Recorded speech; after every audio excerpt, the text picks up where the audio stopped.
برا نہ مانیے، آج روئے ارضی کی سب سے بڑی منافق قوم پاکستان میں بستی ہے۔ ایک حدیث میں 3 چیزیں بیان کی گئی، ایک میں 4۔ جب بولے جھوٹ بولے، جب وعدہ کرے خلاف ورزی کرے، اگر کہیں امین بنایا جائے خیانت کرے، اور چوتھی علامت اگر کہیں اختلاف ہو جائے تو فوراً آپے سے باہر۔ فرمایا جس میں یہ چاروں اوصاف ہے وہ کٹر منافق۔ ایک حدیث میں آیا وَإِنْ صَامَ وَصَلَّى وَزَعَمَ أَنَّهُ مُسْلِمٌ، خواہ وہ نماز پڑھتا ہو، روزہ رکھتا ہو اور اپنے آپ کو مسلمان سمجھتا ہو۔ اس حدیث کو سامنے رکھیے اور اپنے معاشرے کا جائزہ لے لیں۔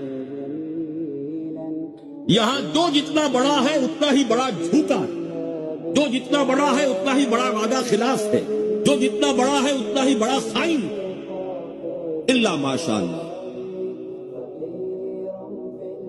حکم الاکثر حکم الکل، اکثریت کے اوپر فیصلہ ہو۔